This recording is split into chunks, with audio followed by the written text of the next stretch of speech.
Bonsoir à tous et bienvenue à cette séance régulière du Conseil des maires de la MRC de Portneuf. Vous avez tous pris connaissance de l'ordre du jour de ce soir. Naturellement, comme à l'habitude, on ouvre la séance est ouverte de façon officielle. Donc, ça va me prendre quelqu'un pour proposer l'adoption d'ordre du jour tel que vous connaissez. Jean-Claude, merci. Point suivant, l'adoption du procès-verbal de la dernière assemblée du 15 avril dernier. Encore là, je pense que vous avez tous eu la chance d'en prendre connaissance, puis d'apporter vos commentaires s'il y a lieu. Sinon, je me prends un proposeur. Tommy, merci. Point suivant, on est rendu à la première période de questions. Je constate, à ma grande surprise, qu'on n'a personne pour les questions ce soir. Je dis à ma grande surprise parce que je dois vous partager que je m'attendais à ce que les gens de Pertuis viennent nous rencontrer encore une fois. Là. Mais ça va faire pareil. Point suivant, administration de la MRC de Portneuf. On va regarder, vous avez pris connaissance de la liste des déboursés pour le présent mois. Si je me souviens bien, il est un total d'1 600 000, si je me... Ah, OK. Oui, c'est ça, 1 616 000. Est-ce qu'il y a eu des remarques, des réflexions particulières?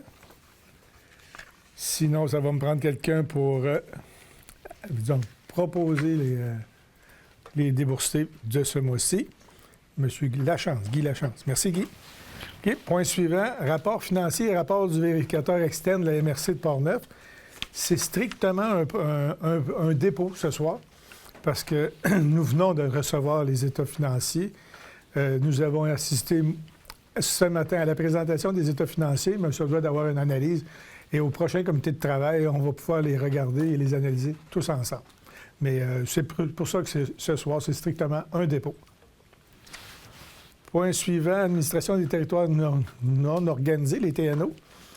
Encore cette fois, c'est un dépôt. En même temps de la présentation des états financiers de la MRC, on a eu la présentation des états financiers des TNO.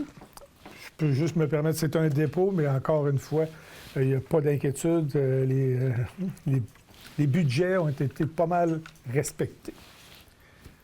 Ça nous amène au point 6, le service d'aménagement du territoire et de l'urbanisme. Le premier point, certificat de conformité au schéma d'aménagement et de développement, 17 règlements. Je pense que je vais faire comme d'habitude, Jean. Je vais te laisser la parole. Oui, donc 17 règlements, je vais essayer de faire ça de façon très, très succincte. Le premier règlement qui a été transmis, ça concerne une modification au plan d'urbanisme de la ville de Lac-Sergent.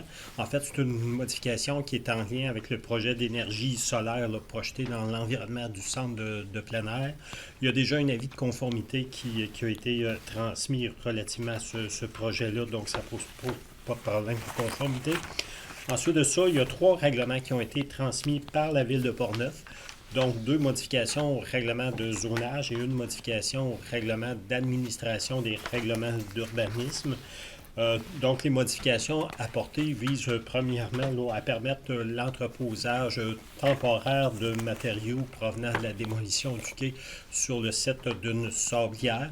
Il y a déjà un avis de conformité préliminaire qui avait été transmis par la MRC par rapport à ce projet-là qui nécessitait une autorisation de la CPDEQ. Deuxième modification, ça vise à revoir les tarifs applicables au permis, certificat, demande de modification à réglementation, dérogation mineure, donc ça ne concerne pas le schéma. Et la troisième modification, c'est d'intégrer des dispositions applicables à certaines constructions accessoires sur le territoire de la ville. Ensuite de ça, il y a une modification au règlement de lotissement et au règlement de zonage de la municipalité de Saint-Alban.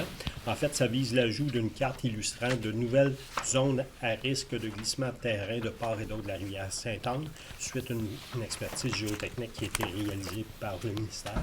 Ça vise aussi à préciser une cadre normatif applicable à ces nouvelles zones à risque. Donc, ça va plus loin que le schéma et ça ne pose pas de problème. Ensuite de ça, il y a 2 règlements transmis par la municipalité municipalité de Saint-Casimir pour des modifications au plan d'urbanisme et au règlement de zonage. Les modifications apportées visent à vouer à des fins récréatives un espace de terrain qui a été acquis par le Parc naturel régional de Portneuf, qui était un terrain qui était anciennement opéré par les excursions de l'Ouest. Il y a un avis préliminaire de conformité qui avait également été transmis relativement à ce projet-là pour être soumis à la CPTEQ. Ensuite de ça, il y a une modification au règlement de zonage de la municipalité de Sainte-Christine d'Auvergne. Ça vise à prévoir certaines normes particulières applicables aux habitations multifamiliales dans une zone résidentielle de haute densité du périmètre d'urbanisation. Ensuite, il y a 2 règlements transmis par la Ville de Saint-Raymond pour revoir le zonage attribué à certains espaces localisés dans le périmètre d'urbanisation dans le secteur de la Côte-Joyeuse. Et par la suite, il y a 7 règlements relatifs à l'entretien et à l'occupation des bâtiments qui ont été transmis par différentes municipalités conformément aux exigences législatives à cet effet. Les municipalités concernées sont la Ville de Cap-Santé, Ville de Neuville, municipalité de Rivière-à-Pierre, Ville de Saint-Basile, municipalité de Saint-Casimir, municipalité de Sainte-Christine d'Auvergne et la Ville de Saint-Raymond. Donc, il n'y a pas d'enjeu particulier du point de vue de la conformité au schéma par rapport à ces règlements-là. Donc, l'ensemble des règlements qui nous ont été transmis apparaissent conformes aux exigences du schéma et on vous recommande d'autoriser la délivrance des certificats de conformité. Donc, ça va nous prendre un proposeur sur ce point-là. M.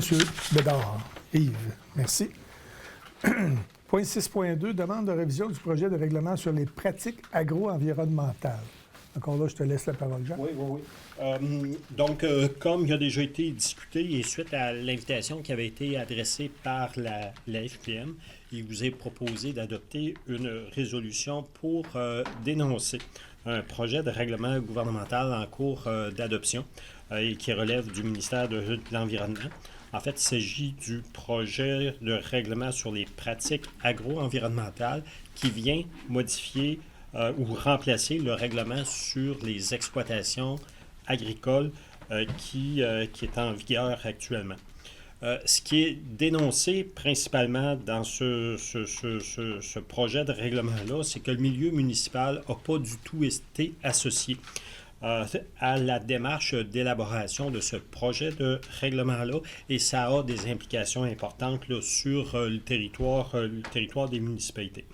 Le projet de règlement en question ne tient pas compte non plus des différents outils de planification régionaux qui ont été adoptés par les MRC ou qui sont en voie d'être adoptés par les MRC. Et surtout, ce qui est dénoncé dans ce projet de règlement gouvernemental, c'est que ça viendrait rendre inopérants les règlements municipaux existants et qui portent sur le même objet par un principe de préséance là, de la réglementation provinciale. Donc, en conséquence, ce qui vous est proposé, c'est de demander au ministère de l'Environnement de suspendre le processus d'adoption de ce projet de règlement-là afin de reviser le contenu en associant cette fois-ci le milieu municipal à la démarche là, d'élaboration de ce projet de règlement-là et de transmettre la résolution de suspension là, à différents intervenants. Ça vous va? Ça me prend quelqu'un me proposer. Non? Merci. Point 6.3, Programme d'aménagement durable des forêts, le PADF, recommandation de financement de projets pour des travaux sur les chemins multi-usages en forêt publique. Encore là, Jean, je vais te laisser, en faire la description. Là. Donc, suite à l'appel de projet qui avait été lancé là, dans le cadre de l'enveloppe locale du PADF et aux recommandations qui avaient été formulées par les comités d'analyse concernés, il vous est proposé de financer 3 projets pour des travaux sur des chemins multi-usages en terre publique pour un montant total de 87 364 $. Le premier projet recommandé concerne le remplacement d'une traverse de cours d'eau au kilomètre 36 sur la route 31 dans la ZEC de la Rivière-Blanche. C'est un projet qui est présenté par la ZEC de la Rivière-Blanche pour un montant de subvention recommandé de 24 937 $. Le deuxième projet concerne le rehaussement et l'asphaltage des côtes de la route 70 dans la ZEC Batiscan-Nelson. C'est un projet qui est présenté par la ZEC Batiscan-Nelson pour un montant de subvention recommandé de 9 675 $.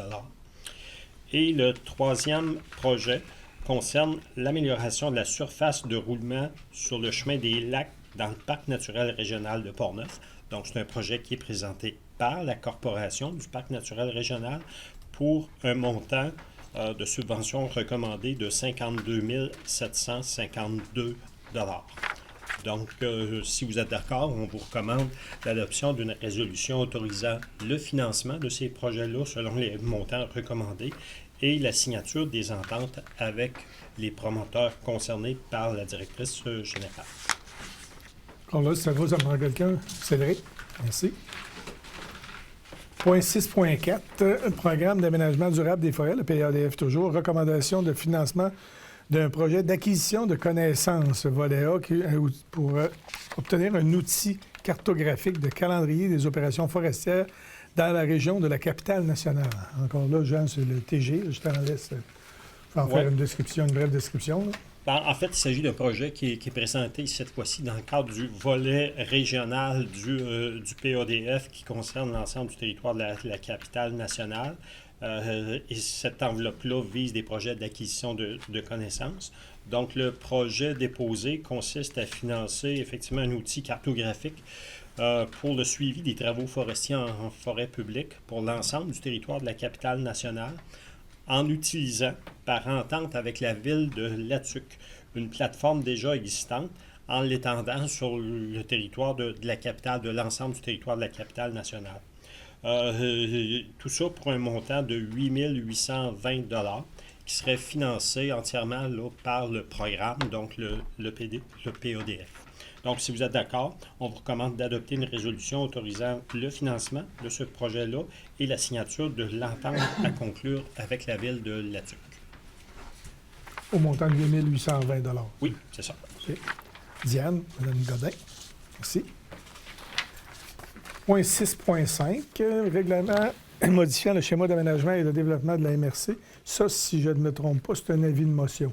Est-ce qu'il y a quelqu'un d'entre vous qui peut la lire? Vas-y, Philippe. Alors, un avis de motion est présenté par moi-même, représentant de la Ville de Saint-Raymond, à l'effet que lors d'une prochaine assemblée de ce Conseil, un règlement visant à modifier le règlement numéro 311 relatif au schéma d'aménagement et de développement de la MRC de Portneuf sera adopté. Ce règlement visera plus particulièrement à modifier la carte des grandes affectations du territoire afin d'agrandir l'affectation résidentielle rurale à même une partie de l'affectation agroforestière en bordure du Grand Rang dans le prolongement du secteur résidentiel Val-des-Pins pour permettre la création d'emplacements destinés à l'implantation d'habitations unifamiliales. Merci. Moi aussi, c'est un avis de motion, pas besoin d'être proposeur.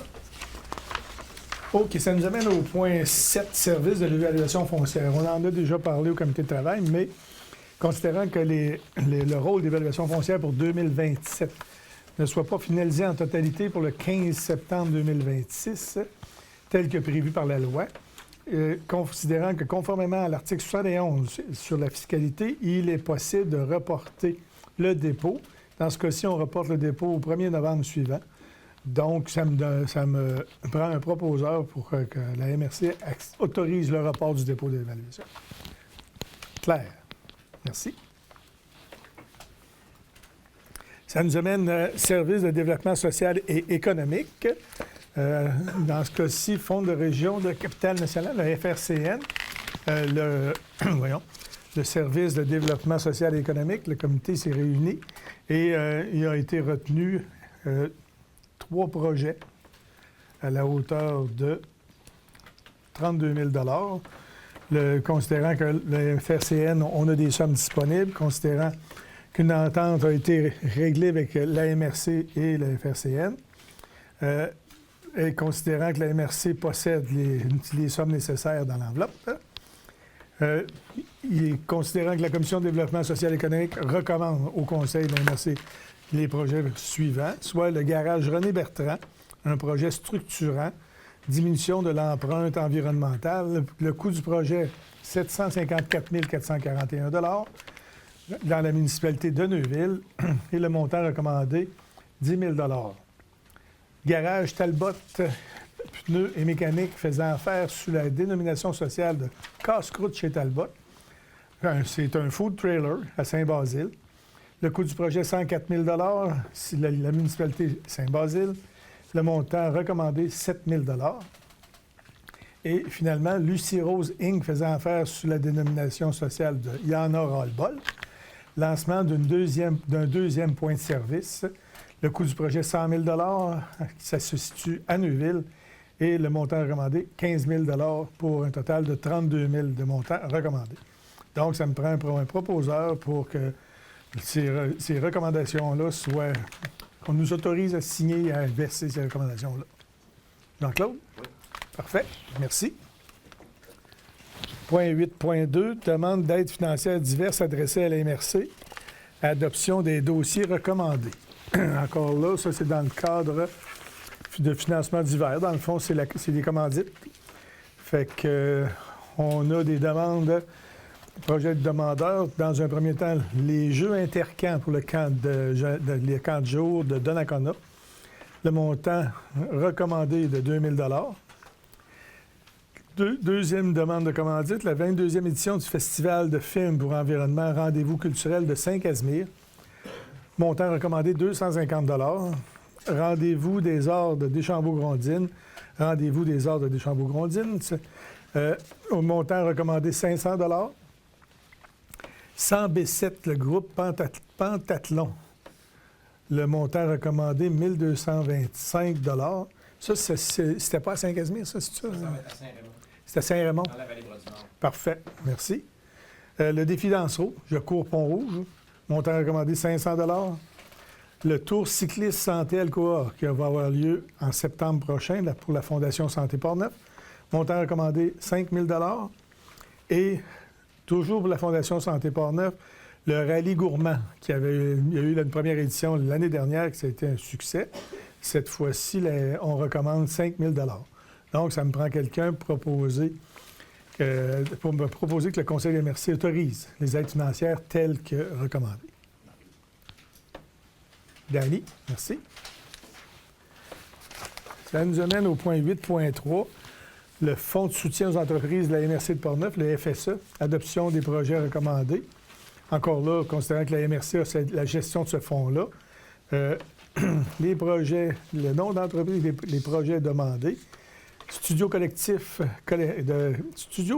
Coop. Le coût du projet, 103 889 Le montant octroyé, 15 000 qui fait référence au volet 8 du FSE. Ça crée 3 emplois. Le montant octroyé de 15 000 Vertago Expédition, société en nom collectif. Le coût du projet, 19 600 Le montant octroyé, 2 000 toujours sur le volet FSE, volet 8. Pour un octroi, comme je dis, le montant de 2 000 94 21 17 94 Québec Inc., faisant affaire sous la dénomination des savonneries des diligences. J'habite chez mon chat et les jardins Flox. Le coût du projet, 265 000 toujours FSE, volet 8, et ce qui est recommandé, 15 000 Donc, il est proposé que le Conseil de MRC annule et via la présente résolution l'aide financière non remboursable de 1 000 On avait octroyé 1 000 au plongeon de chien, là, à Chute-Panay, si je me souviens bien. Ça n'a pas eu lieu, puis ils nous ont demandé d'annuler cette contribution-là. Pour le reste, qu'on autorise les aides financières telles que présentées. Les sommes accordées sont prises à même le Fonds régional de capital national pour un total de 32 000 Ça me prend quelqu'un pour proposer. M. Guy Lachance. Merci. Point suivant, 8.4, on parle ici le comité d'investissement commun, adoption du projet recommandé. Encore là, la MRC a la responsabilité du Fonds d'investissement commun, CIC, le projet recommandé, dossier numéro 3100, montant octroyé 75 000. C'est un dossier qui est à Saint-Raymond, qui va être pris à même le FLI-FLS. C'est un prêt Ça crée 8 emplois au total, puis ça maintient 12 emplois. Donc, j'aimerais quelqu'un proposer Simon Ché. Merci. Ça nous amène point 8.5. Règlement visant la mise en œuvre d'un programme musical en préservation municipale musicale. Un programme municipal en préservation et restauration du patrimoine. Un avis de motion et dépôt d'un projet de règlement. Encore là, c'est un avis de motion. Je prendrai quelqu'un pour en faire la lecture. Hein. Yves, vas-y, Yves. L'avis de motion est présenté par moi, Yves Pérard, représentant de la Ville de Lac-Sargent, en effet que lors d'une prochaine assemblée de ce conseil, un règlement visant à la mise en œuvre d'un programme municipal en préservation et restauration du patrimoine sera soumis pour adoption. Un projet de règlement est également déposé conformément à la loi. Merci. Comme on le sait, c'est un avis de motion, donc pas de proposition de proposant pour l'instant. Le règlement est annexé dans vos documents. On va vous en faire grâce. C'est relativement lourd, mais il faut se souvenir que Kathleen était venue nous le présenter au comité de travail. Essentiellement, c'est un règlement qui vient encadrer les aides financières octroyées aux citoyens dans la rénovation du patrimoine bâti. C'est bon. Donc, la clientèle admissible, les montants maximaux, etc. Parfait. Point 8.7. Là, sur le FLS, c'était dans... OK. Oui, OK. Politique d'investissement commune, le FLS, version révisée.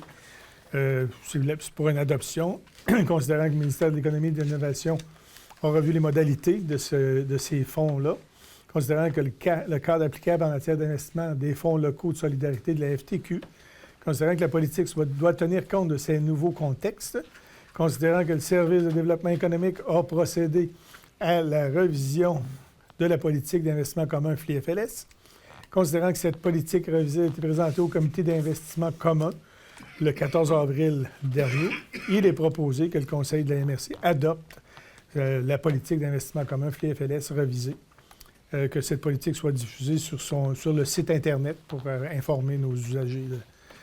Je prends quelqu'un pour proposer cette adoption-là. Lise, merci.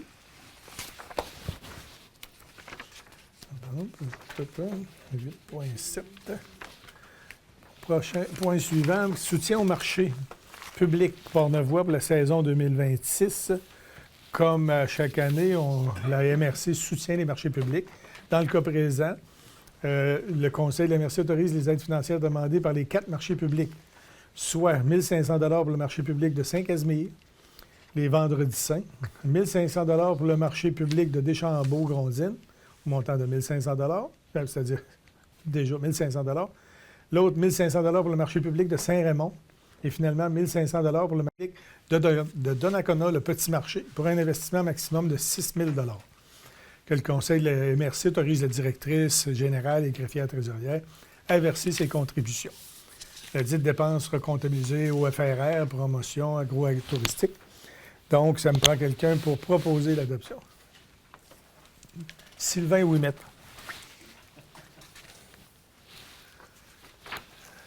Point suivant, 8.8.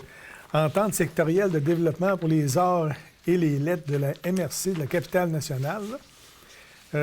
Considérant que la MRC de Port-Neuf a été invitée par le CALC. Demandez-moi pas c'est quoi. Le Conseil des arts et des lettres du Québec. Ah, Conseil des arts et des lettres du Québec. Merci. Considérant qu'après une rencontre des potentiels partenaires, une nouvelle proposition d'entente d'une durée de 3 ans a été soumise et que la MRC de Port-Neuf et que la MRC de la capitale nationale souhaite y contribuer, considérant que la contribution de la MRC de Port-Neuf doit s'appuyer sur les besoins du milieu et sur les retombées pressenties pour le territoire, considérant que la communauté artistique portneuvoise a bénéficié de retombées importantes lors des premières éditions de l'entente grâce à l'effet de levier généré par l'investissement de la MRC, considérant que la demande est forte pour ce programme dans Port-Neuf et que plusieurs dossiers méritoires, c'est-à-dire ont été déposés au cours des dernières années, considérant que la formule proposée par le Conseil des arts et lettres du Québec garantit que l'investissement de la MRC revienne dans Port-Neuf, considérant que le Conseil en question apparie les engagements totaux des partenaires et les affecte à l'entente territoire concerné. Il est proposé que la MRC de Portneuf autorise la dépense annuelle jusqu'à concurrence de 30 000 qui provient du Fonds des régions et du FRR pour financer chacune des 3 années de l'entente, c'est-à-dire 26-27, 27-28 et 28-29, que la MRC de Portneuf autorise le préfet et la directrice générale à signer l'entente en question. Cédric, merci. Point suivant, 8.9, Fonds de soutien au projet structurant de la MRC de Portneuf, le FSPS. Modification du promoteur pour le projet PSL 2025-12, considérant que les résolutions CR 06303-2026, qui octroyait une contribution non remboursable de 15 000 provenant du Fonds de soutien au projet structurant de la MRC de Portneuf à l'Association nautique du Lac-Sergent, considérant que pour différentes raisons d'ordre administratif, une demande a été faite à la MRC pour modifier le promoteur du projet, soit la Ville de Lac-Sergent, en remplacement de l'Association nautique du Lac-Sergent. Il est donc proposé que le Conseil de la MRC de Portneuf autorise la modification du promoteur pour ce dossier en question, que la convention d'aide signée avec l'Association nautique du Lac-Sergent le 7 avril 2026 soit annulée et remplacée par une nouvelle convention d'aide à être signée avec la Ville de Lac-Sergent.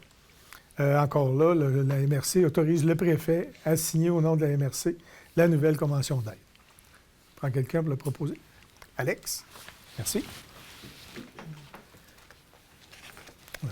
8.10. 8.10. Abrogation de la résolution numéro 216-0925 concernant le projet de location d'équipements nautiques en libre service. Je vais vous résumer vite fait, on s'est rencontrés, on en a assez parlé. C'est que le projet qui avait été autorisé par la résolution en question en septembre 2025 faisait état que la signature de l'entente se faisait entre la MRC et l'entreprise PADK. Il a été décidé que chacune des municipalités qui voudraient bénéficier de cette entente-là, qu'ils prennent sur sa responsabilité, mais la MRC s'engage à rembourser les frais engagés par les municipalités en question jusqu'à la hauteur du budget prévu. 87 000. Bon, jusqu'à la hauteur de 87 000. Et ça couvrait pour 3 ans, 4 municipalités. Ça me prend quelqu'un pour proposer cette proposition-là. Philippe Gass. Point suivant, 8.11, gouvernance et comité des grands projets. Comme on en a parlé antérieurement, le comité des grands projets qui a été créé à l'origine pour les projets éoliens a progressé, et c'est surtout les projets qui sont apparus. Donc, il a été décidé d'amener une modification au comité des grands projets avec la nomination de M. Guy Germain afin de représenter les enjeux de l'ouest du territoire au comité des grands projets, principalement dans le projet de l'axe du Saint-Laurent. Fait que ça me prend quelqu'un pour proposer M. Rivard. Pierre, merci. Point suivant, le 8.11. On vient de faire 8.11, là, c'est ça? OK. Comité des grands projets, mandat d'accompagnement. Le comité des grands projets, ça progresse, les dossiers progressent.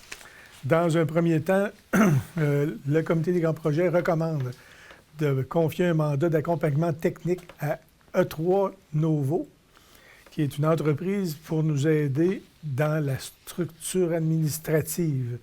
La structure administrative, à quoi va ressembler les grands projets comme société. On est tous conscients que c'est une société créée pour et au nom de la MRC de Portneuf. Fait qu'on se fait accompagner pour avoir la bonne formule administrative à utiliser. Fait que ceci étant dit, ça me prend quelqu'un pour autoriser, pour autoriser la MRC à octroyer un contrat de 19 000 plus les taxes applicables à E3 Novo et qui autorise la directrice générale à signer ce contrat.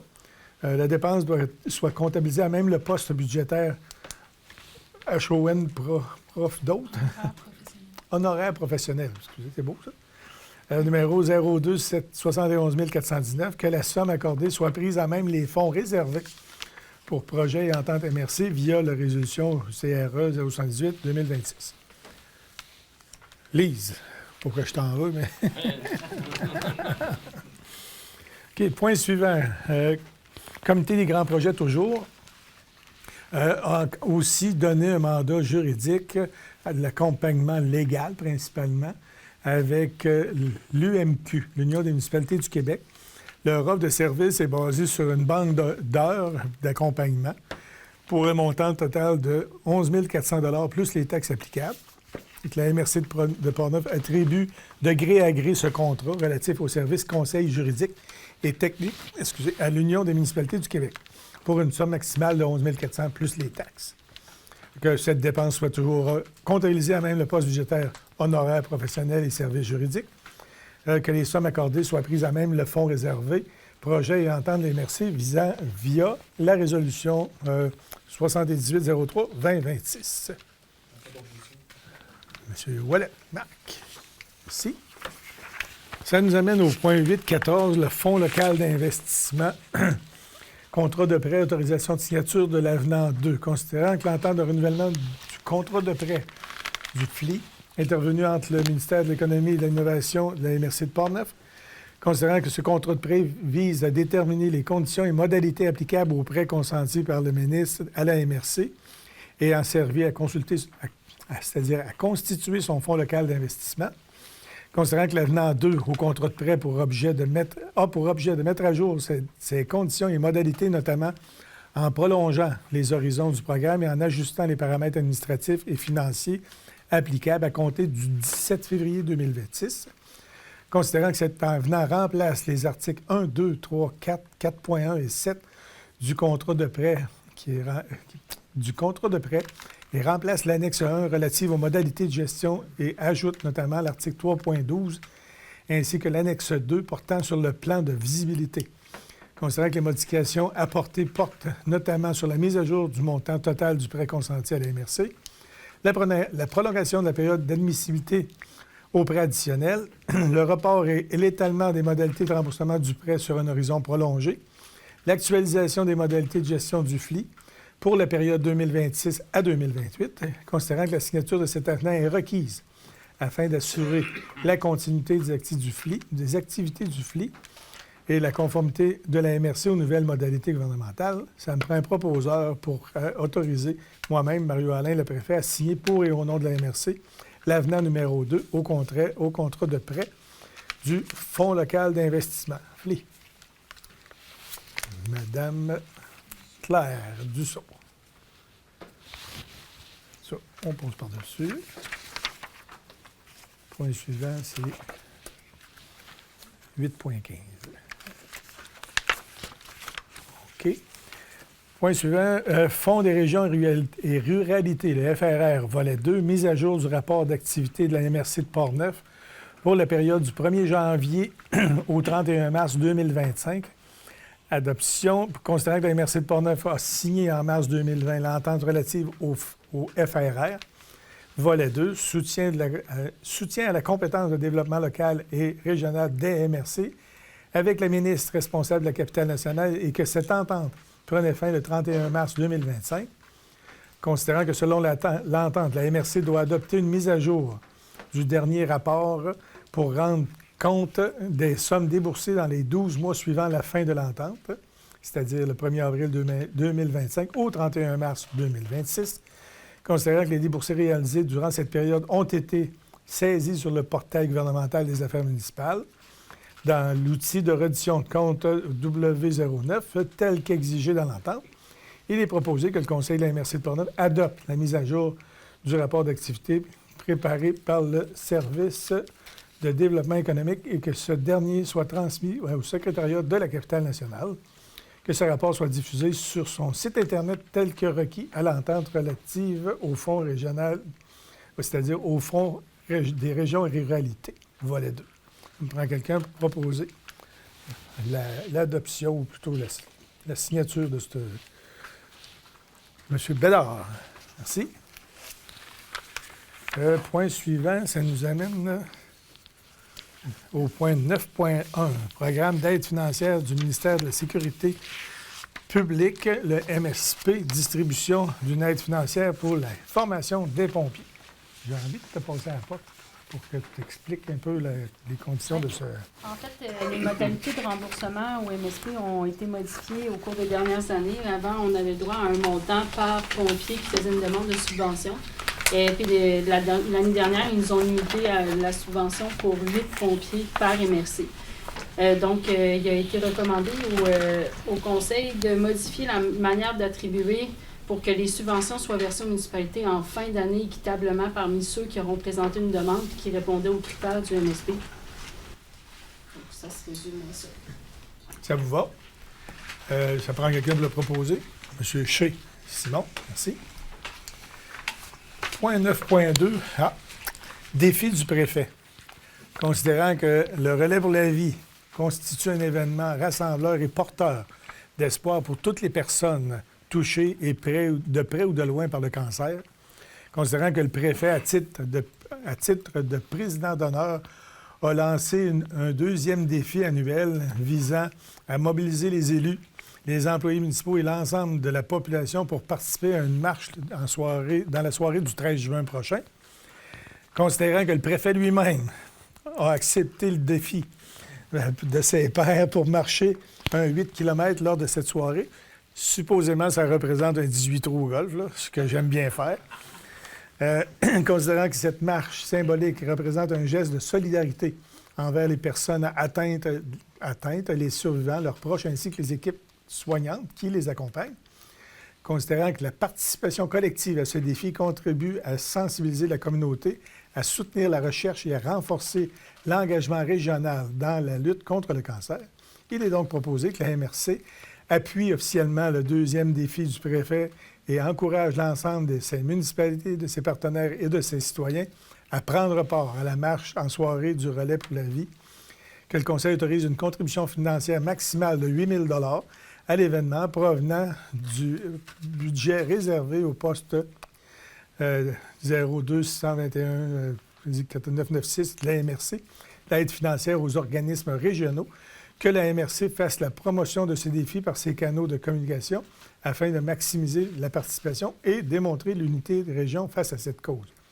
Pour votre information, je pense que c'est important qu'on le mentionne, le relais pour la vie de Portneuf, de chez nous, est le 3e au Canada dans les résultats de collecte de fonds, toujours pour la recherche pour le cancer, ce qui est digne de mention. Il faut en être fier, c'est chez nous.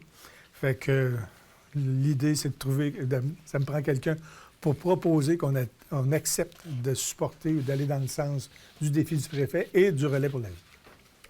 M. Guy Lachance, merci. Point 9.3, qui est calcul de l'indice de milieux socio-économiques pour les écoles situées dans les territoires marqués par d'importants écarts socio-économiques, la MRC des pays d'en haut. Dans le fond, ce qu'on nous demande, c'est d'endosser ou de supporter la MRC des pays d'en haut, considérant l'analyse de la vitalité économique de nos régions, de nos écoles, principalement les écoles de municipalité. Puis l'enjeu est relativement... J'essaie de vous le résumer, là, parce que ça ne me tente pas de lire toute la page au complet. Mais l'enjeu est le suivant. C'est que quand on définit la vitalité économique dans nos régions et que souvent, les mieux nantis prennent le temps de répondre aux questionnaires relatifs à la définition des vitalités économiques, bien, ça crée des enjeux dans nos petits milieux. C'est-à-dire que souvent, on va sortir avec une école qui passe pour être très, très viable, économiquement parlant, alors que la réalité, elle est différente parce que l'échantillonnage des répondants ne correspond pas à la réalité. Donc, cette proposition-là, vous me corrigerez si je me trompe, là, mais c'est pour appuyer puis aller dans le même sens de la MRC des pays d'en haut pour justement éviter ce genre de situation-là. J'ai vu la main de Claire. Merci. Ça nous amène au point 10, qui est le rapport des comités et des commissions. Commission de l'aménagement et du développement du territoire, Nous avons eu une rencontre hier. Oui. Hier. Naturellement, le gros enjeu actuellement se situe au niveau des OGAT. Vous êtes conscient qu'on est en train de reviser le schéma d'aménagement en fonction des nouvelles exigences du gouvernement, en prenant en considération ces choses-là. Donc, ça s'est résumé à une bonne rencontre hier après-midi sur ce dossier-là. Tu as d'autres choses à rajouter?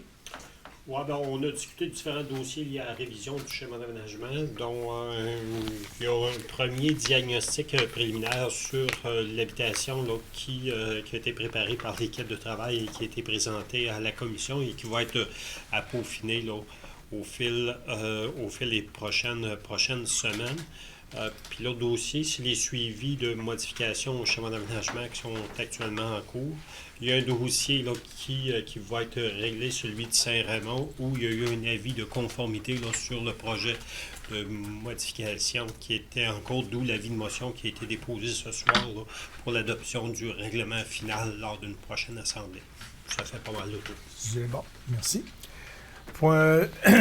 Voyons, prochain comité, la Commission de développement social et économique. Je passe la parole à Mme Baillargeon. Le projet a tout été présenté. Ça relève de la dernière rencontre qu'il y a eu. Parfait, merci. Commission de l'environnement, M. Bédard. On a eu 2 rencontres. On travaille présentement sur l'élaboration du plan climat avec la firme EXP. On est rendu dans l'élaboration du plan. On a eu un premier dépôt préliminaire, une présentation préliminaire qui a été faite par la firme la semaine dernière. Ça a suscité beaucoup de discussions. Puis on est en train de revenir auprès de la firme pour faire certaines modifications à ce qui avait été proposé.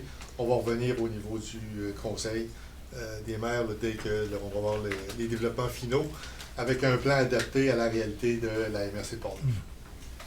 Merci. Ça fait pas mal le tour, hein? C'est le bon résumé. OK.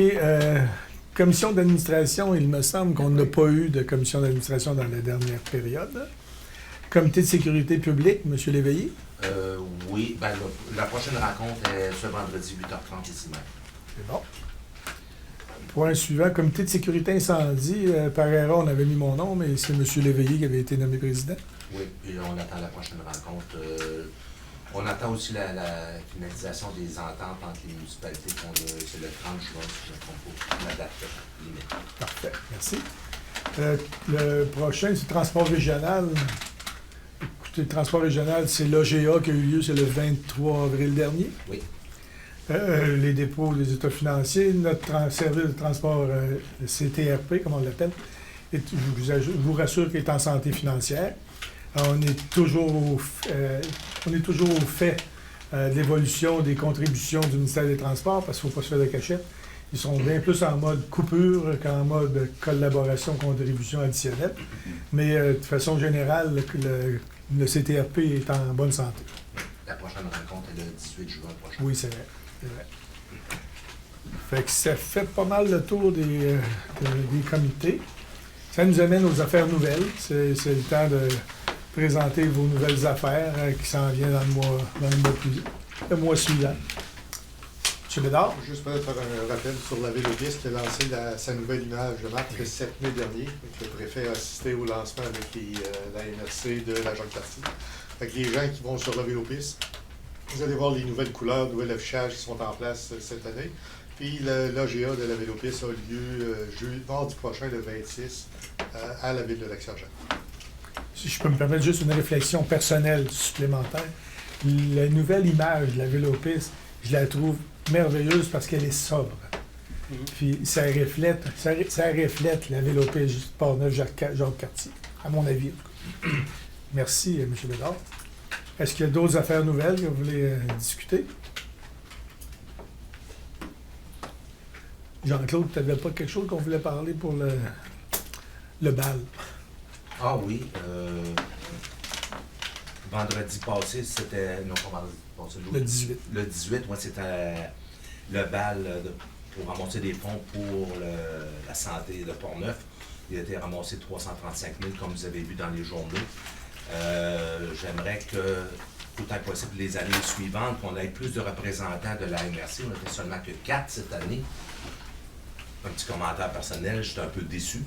J'aurais pensé qu'on serait plus, mais l'invitation est faite pour l'année prochaine. Vous avez un an pour vous préparer. Ben, merci Jean-Claude. Vous savez que je suis un petit peu distordu là-dedans, là, parce qu'on s'en était parlé. Mais concrètement, il faut que vous sachiez aussi que la Fondation Santé Portneuf est en pleine progression. C'est vraiment impressionnant de les voir aller. Puis des choses qui s'annoncent pour le futur. Fait que c'est juste une mention supplémentaire. Fait que est-ce qu'il y a d'autres affaires nouvelles des représentants? S'il n'y en a pas d'autres...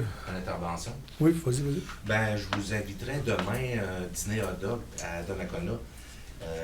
Ça fait référence avec la résolution du 9.2 pour le défi du préfet. Alors, tous les argents accumulés vont être remis, une partie va être remis au relais pour la vie, puis l'autre partie va être remis au défi du préfet jusqu'à un maximum de 500 $. Merveilleux.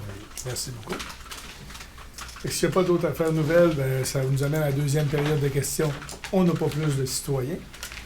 Donc, je vous fais part prochain comité de travail le 3 juin prochain, 17h30, et la prochaine séance ordinaire le 17 juin à 19h. Sur ça me prend quelqu'un pour proposer la levée de l'Assemblée, M. Danny Bisson. Merci beaucoup à tout le monde. Merci beaucoup.